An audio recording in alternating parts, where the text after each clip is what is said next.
Hello everyone and welcome to the FPS Lab tutorial video. In today's video I'm going to show you how to set up the FPS Lab project once you've imported it from the Unity Asset Store. Once you've imported it, you will be greeted by this screen here. You can take a read if you'd like. And then there are two options here. Get started by opening the controller setup wizard and set up project. What you want to do first is you want to set up the project. By default it will have a setup profile, just leave that as it is. If it does not find it, just look for this in the asset, but by default it should automatically find it. And what this does is sets up tags, layers, inputs, that kind of thing, as well as all the gravity, the collision matrix, and so on and so forth. Also, what you need to do is you need to import the TextMesh Pro Essentials resources. Just click this button here. I've already gone ahead and done that. But if you are starting a fresh project, which I recommend you do start a fresh project when using the FPS Lab, you want to import the TMP Essential Resources.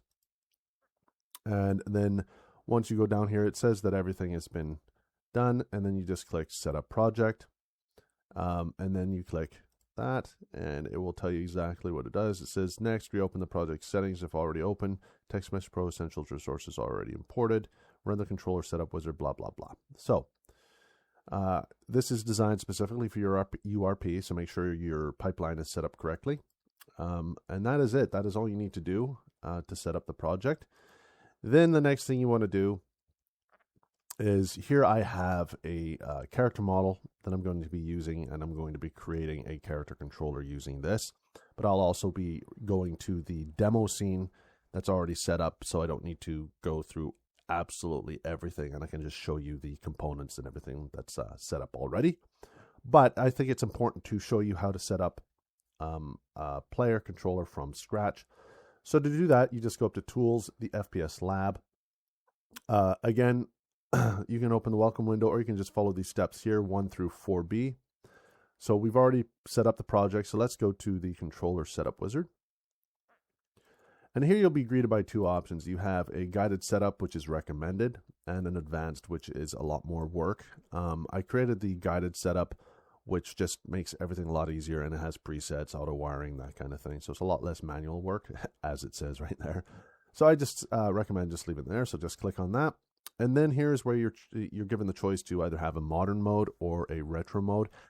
Again, I always recommend starting with the modern mode because you can always fine-tune it to get that retro feel you want. But if you take a look here, modern mode has the more realistic movement, speeds, and physics, a 360-degree camera, an ADS system, modern weapon positioning, blah, blah, blah, right? And then if you click on retro here, it'll tell you exactly what the difference is. Fast arcade-style movement, limited vertical look, classic weapon switching, bunny hopping, and strafing support. Modern mode does not have bunny hopping because that's one thing I absolutely hate in modern FPS games. There's a bunch of bunny hopping, flopping players, but I'm not the one playing your game, so you make it however you want. But I recommend starting with the modern mode. Then select it and then click next. And then here is where you are to set up your character controller. So here it's quite simple. Just make sure it's a humanoid rig. All the import settings are correct. Now, however, if you have a character and you drag and drop him from the scene, because the character has to be in the scene, not from your projects. So drag and drop your model in from the projects into your scene, and then from your scene into here. So what will happen here is it will automatically check the model, and it will tell you if it's not set up correctly, such as import settings, that kind of thing. And it goes through it here. If you take a look, everything is set up correctly. If for some reason your model is not set up correctly, the import settings are wrong, what have you, it will show up here with an X, and then you'll have the option to click a button here that will fix the entire import settings for your character right out of the gate. So it saves a lot of time and hassle as well. But this one's gone ahead here. The rig structure is valid. It says that the hips are the root joint in my rig, for example, here. And the spine and everything. So it's set up for a Unity humanoid system. And then it says that the player layer already exists, which is created when we use the project setup wizard. If it's not, you can set it up here, but if you set up the project first, which you're meant to, it'll automatically add all that stuff anyway. Apply to existing controller is not really what you need to worry about. This is if you have a controller, you can go back and reapply the settings to that controller, but 99.9% of the time, you'll never ever use this button. So when that's done, you simply just click Create FPS Controller. And as soon as you do that, you'll notice a couple things here. There's a lot of stuff placed under your character that you created, including the visual root, which is where your model has been placed. So we're going to just continue here. But before I do that, let me turn on these the gizmos so you can see what's going on here. And you can see different stance. This is the bottom one is the prone, this is crouch, and this is standing. So they look a little low, so you're going to have to adjust them to get the desired result, but we're going to get into that later. But there is another tool that also helps you avoid doing all of the heavy lifting, and I'll get to that later on. Because the FPS Lab, I wanted something that you could get you up and running very quickly. Even though it's a very complex system, it's very easy to use, and it's very logical in terms of what does what, but it can be very overwhelming, hence these videos, and hence the demo level that I've included. But we'll get more into that later. So once you've created the controller, we're going to click Next. Now this is where you get to choose the modules, and this is where the advanced one, you would have to pick, choose, configure each one. It's a lot of work.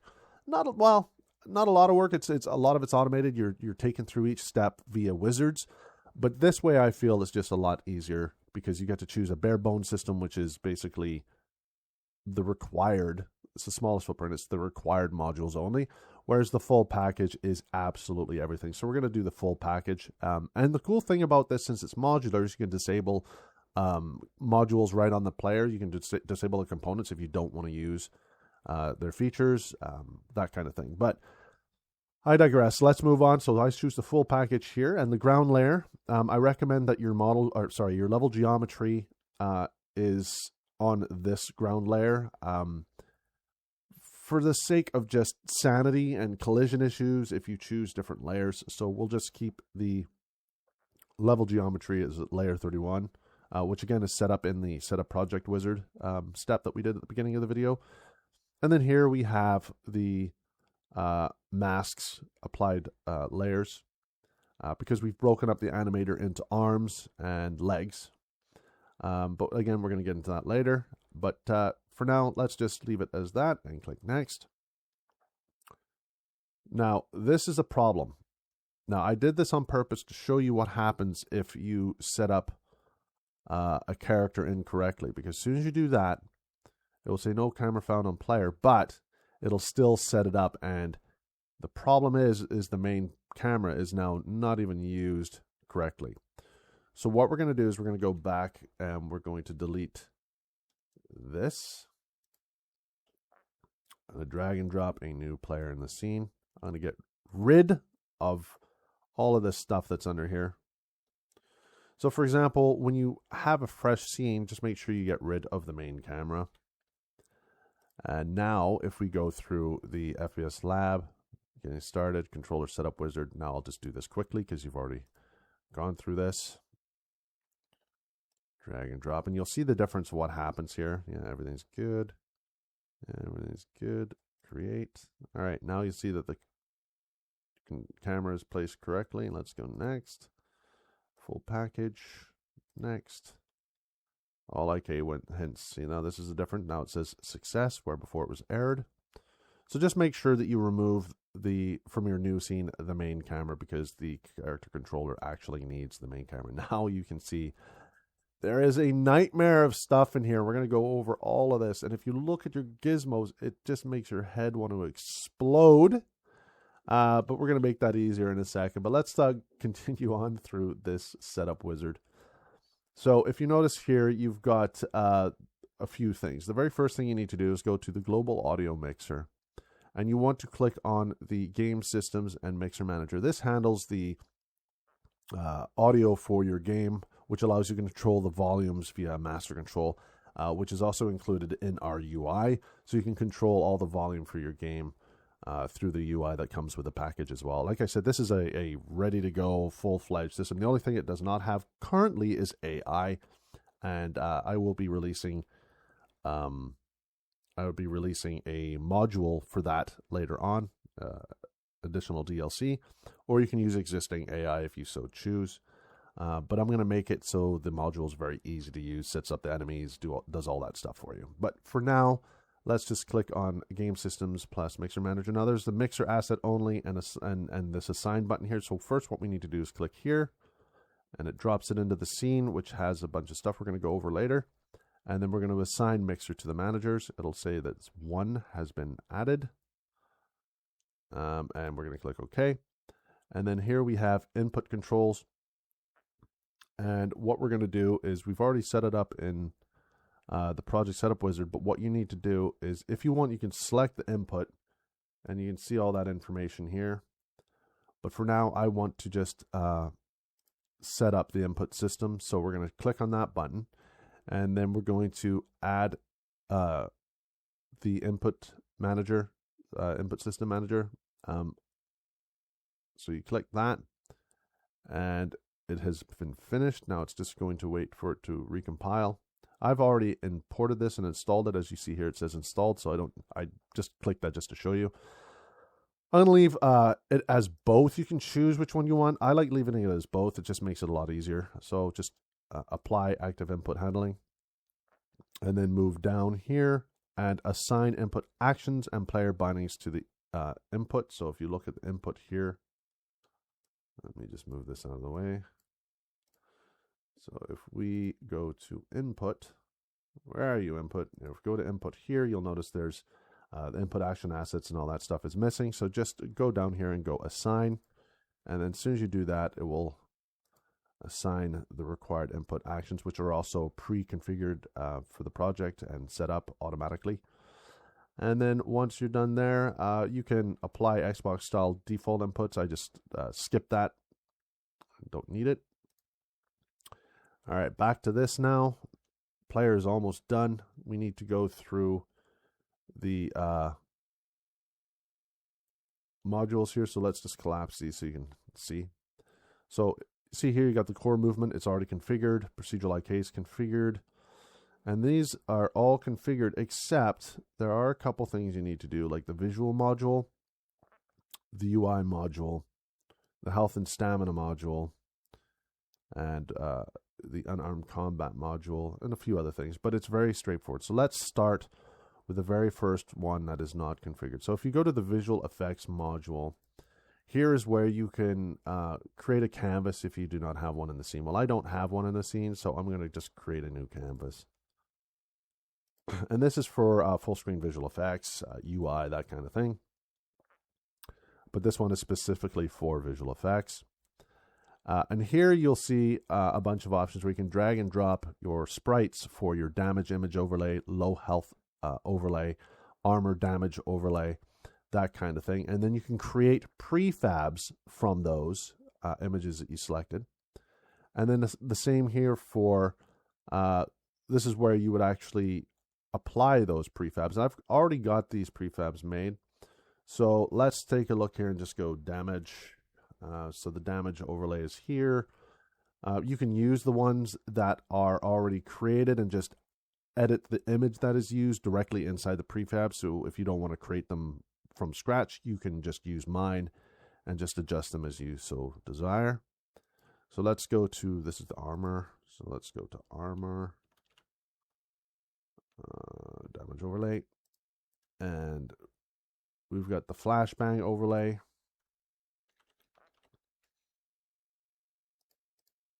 And then we have low health. This is when you're about to die.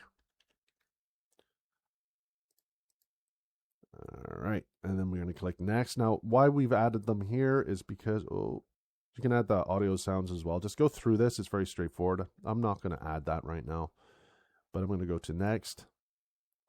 And here you can create a blood effect sprite 2, which is for when you're damaged. I typically don't use it. You can use it if you want, or you can use your own particle systems. It's totally up to you. And then you would just, again, assign the blood effect prefab here. As you can see here, I do not have one because I do not need it. So I just skip that. And then when you go next, you just apply the VFX to the player controller. It does all that automatically for you. That's it. It's added the screen effects, damage, particle systems manager. And that's where you would assign your own particles for your own damage. So we're going to click close. Everything's good. Yeah. And now you'll see that it says it's configured. Now we have the UI module. But before I do that, I want to install the health and stamina module because the UI module does use this. So let's go to the health. Now this is very straightforward. Just set your settings how you want. You can have health regeneration, much like the Call of Duty games if you want, where your health regenerates over time. Your stamina settings, your armor. For now, I recommend that you don't do body part hitboxes or limb damage in this video. We're going to be doing that via another wizard that I created that does it instantaneously for you and even sets up all your damage points. So for now, just leave this as it is. You can do it if you want, but I'll show you how to do it the other way later on. This is your breath, oxygen, and regeneration when you're underwater, as well as all the sound effects required. I'm not going to set all this up because it would take me forever, but you just go ahead and follow this and then click next. And then when you're ready here, just click build health and stamina system. Sorry, my chickens are going crazy outside. Click that and it sets everything up. And then you can select it if you want to see where it is here. So let's just minimize the input here. But you have the health and stamina module right here. It's already gone ahead and set everything up for you. So like I said, I make this as easy as humanly possible. All right, now that that's configured, you can go back up if you so desire and do the UI module. Now the UI module is quite robust. It sets up literally every user interface you possibly need for your game. Just go through this and read this. Oh my God, my chickens. Shut up already. Okay, anyway, sorry. HUD manager component is missing. It's telling you a bunch of stuff is missing. So just scroll through this and read it. And it's missing because we haven't set it up. So here, include build UI system. Leave that true by default. And it will set all of this stuff up. Just read it if you want. You don't need to worry about how it does it. And then just go down here. Now, if you want menu button sounds, just click this. And then you will have the option to have button sounds when you press them. And it'll be hooked up to the UI audio volume as well in the mixer. So we're going to click Build UI System. And it'll go ahead and do that. It'll create an entire complex HUD full of everything you need, all set up, all wired in, all ready to go. Which is super awesome because that alone will take you forever. Trust me, it took me forever to do that too. And especially to write a wizard that automates it for you was a nightmare. But I digress. I'm not going to get into that. Now here you can add limb panels only, and refresh your scope and wire your ADS system as well. Now it's when you build the UI system, it automatically has all that stuff in here. This is if you had a pre-existing UI that you maybe removed the limb panel or you removed the scope overlay for some weird reason and you just want to add those back in, you can. But if you run the build UI system with a UI system already in place, it'll only add what was missing. So I wouldn't worry about it. This is just basically put in for testing and as well as the beta testers and stuff like that. But this here is all you need to do. You can run this as many times as you want, and it will replace and repair whatever's damaged. That is it for that one, so we're going to click Close. Now, if you take a look in the game here, game window, you'll see that the UI has now popped up in the scene, so that's great. Oh, my shaders are compiling. Awesome. So let's move on to the next, which is your unarmed combat module. This allows you to punch and kick. You do not have to use this. You can if you want. So you can set up the module. And what I like about this too is it is basically when you're unarmed or you holster your weapon, this becomes the main system where you can punch and kick. So you're never really truly unarmed. So it's just go through this. It says it's already present in the scene. But you can regenerate the wiring or missing pieces, and that's exactly what I'm going to do. So I'm going to click that because it says it wasn't properly configured. So yeah, I want to do that. So If you look here, there's punch attacks is 1, kick is not configured. So if you open up the unarmed combat, here's the hugely detailed system for doing this. So we've got the left punch, which is great. Now, the cool thing is, too, is you can add more than one punch. So you can have it like a combo system, like a left punch, a right punch, and an uppercut. That takes a lot more messing around and stuff like that. So just typically, I just have a left punch and a kick and a right kick. So right now, it says it doesn't have a kick. There's no kick configured. Just choose the side you want. Kick speed multiplier and just create kick. And there you go. You can go through all of this stuff. You can also use... which I think is pretty cool. I don't think I've ever seen it really in a first-person shooter or first-person game, is you can actually stomp. So if you look down at the ground, you can and push the kick button, the character will stomp onto the ground. So I guess it's good if you want to have like spiders or something like that, or roaches, and you want to stomp on them. Well, you now have that option. But you can disable it if you don't want stomping, where it just kicks. Totally up to you. Like I said, all these wizards and all these components are extremely detailed. With not only tooltips but info boxes, as well as we have a detailed user guide too. So really, you shouldn't need to contact me, but if you do, you can reach out. But everything is explained in detail, and hopefully I cover enough in these videos. So just go through this, read it. Damage layers, everything you're going to have to do. Hit detection, you're going to have to change this to what you want to be damageable. Physics force, like if you want to kick boxes and punch boxes, you can apply physics force to those punches. So if you punch a box, it'll go flying across the screen. That kind of thing. You just have to go through this, as well as camera shake and intensity. When you punch a wall, punch an object, the screen can shake and vibrate a little bit, and the duration and intensity of those punches. So that is that. So unarmed now, it says kick is configured, so we're good there. So if we click close here, unarmed is configured. And now if we go into the physics interaction module, what this is basically if the player walks into a physics object or into a box when they're swimming that's floating on the surface of the water, if you do not install this, the boxes will just block your way. But this will actually allow you to realistically push them out of the way with the physics. So it actually enables physics on your character's controller. So just again, go through this and read it and set it up accordingly. And whatever you set up here too, you can always set up on the components on the player itself. So don't worry, you can always change it. So click next, and we're going to just click build physics interaction system.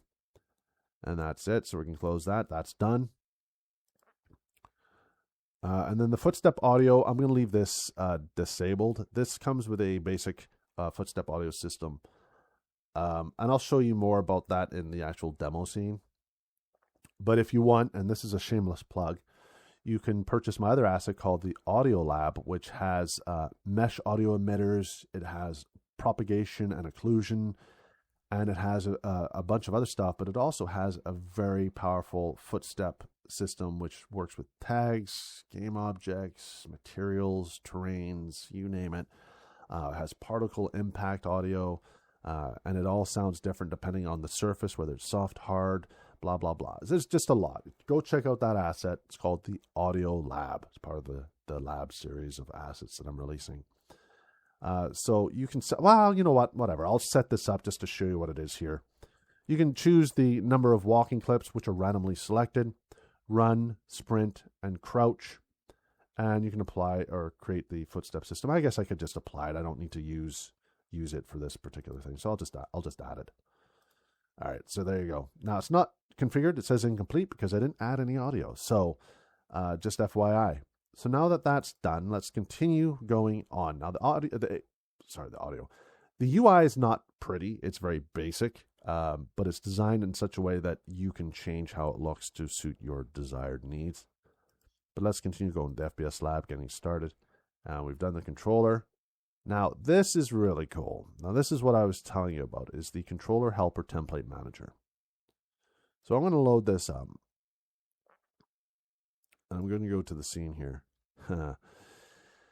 Now, this is where it gets very, very, very, very, very complicated, because you have to set up all these IKs to get the arms moving in the correct position, the legs to walk, and the legs to look good, and the arms to... it's a nightmare, and it takes a long time. And I was about to release it, and then I was like, you know what? That's going to really annoy people. So let me create a wizard to help them with that. So it gives them a solid starting point where they can fine tune and tweak. So looking at this, a lot of people would be totally overwhelmed, and I get that.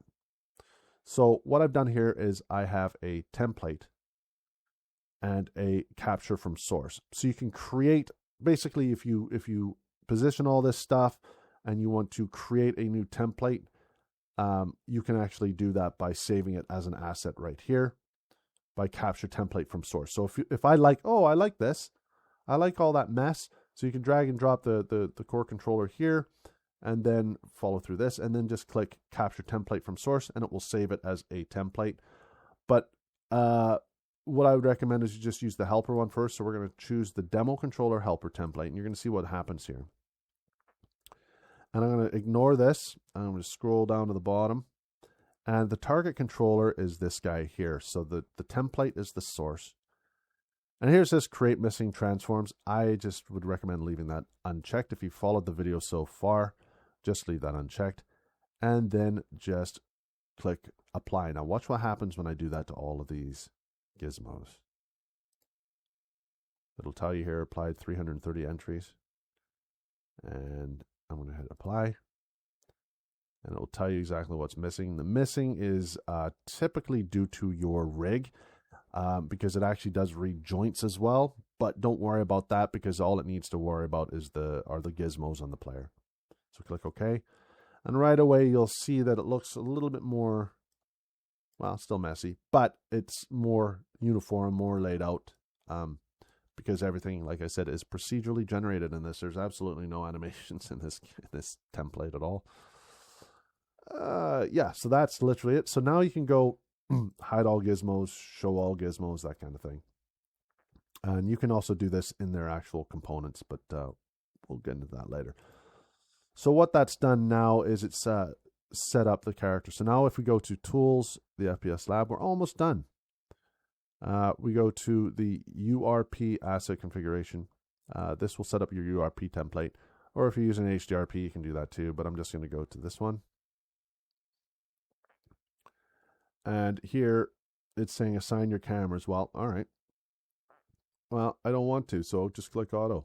There it goes. It detects them and finds them. Sets it up for you. And here what this does is it sets up the quality, configures the depth, and also fixes a depth issue which Unity presents right out of the gate. So this actually will fix that for culling, that kind of thing. So apply and fix that. And then when that's done, you can just literally escape that. Now, if I enter play, let's see what happens. You'll notice right away the camera's a little glitchy. It's not where it needs to be. You can reposition that. But the controller is set up and you can choose. It's hard to tell because of I'm crouching. If you hold that crouch, see, crouching. Or if I change different stances, you can do that too. All right. So there's prone, crawling on the ground. There's your stance, sprinting, that kind of thing. So it's very straightforward, very easy. And oh, there's your menu system that we created up, which is really cool too because you can save and load. It comes with a complete save and load system. But there's your options for your sound effects, your quality, your sensitivity, as well as your keyboard configuration. You can change all of this, allow your players to choose whatever control system. If they have a controller set up too, you can change the controller setup as well. It's totally up to you, which is awesome. I'm going to not apply that. And then if you go to load, there's loading and saving with multiple slots, which is really cool.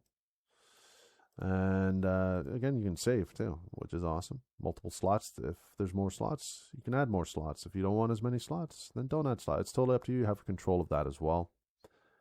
So that's how you set up a character from scratch. Of course, you're going to have to go through all of the components on the character itself to fine tweak the position of the camera, that kind of thing. Just go through this. I know it looks a lot because it is a lot. It's a very complex system. But just go through these one by one, tweak it as you want. All right, there are a couple more things I want to show you before we wrap up this video. First and foremost is if you go to Tools, the FPS Lab, Getting Started, and go to the User Manual, you will have access to all of the module information, which each of these have a step-by-step guide on how to set them up, as well as how to use them. Just to have a good read. Everything is heavily detailed in this user guide. I also have the components list here, so you have all the information about the components and what each of the fields in the components do and what purpose they serve, as well as animation overrides. Now, even though the FPS Lab is 100% modular and 100% procedurally generated, you might want to have, punches and kicks that are animations. You might have weapon reloads that you want to be animated, or weapon idles that you want to be animated. You have the option with this. Just follow this guide here, and it will talk about how to set it up, where to set it up, and how to use it. Okay. But just so you know too, like for example, if I select the controller here and I go to one of these many components, and I just open it up and I want to learn about what each of these do, I can just mouse over and hold it. And each of these all have tooltips, which again is outlined in the user manual, but just in case you have that information right here, as well as info boxes throughout all of the components, just so you understand exactly what they're for, how to use it, and that kind of thing. But another thing too is, like, if you want to learn more about the slide component, just click the user manual and it will automatically take you to the slide component. As you can see, it's highlighted here. It's in the component section and has all the information for that component. So everything is just a click away. Everything is visible. Everything is logically laid out in hopes to make your life easier. And if you just go through each of these scripts, you will be able to understand quite quickly how all of this works. I will be making other videos in the future if they are required. But more or less, check out this video again, I guess, and also check out the next video that I will be releasing that will show you how to swap out your character's model. My character's model for your model within a little of 3 or 4 clicks using the model swap tool. So that's something I'd recommend, that you use the demo scene and you swap out your model, and that's it. It's very easy. But I'll show you that in another video. Anyway, thanks a lot for watching. Take care.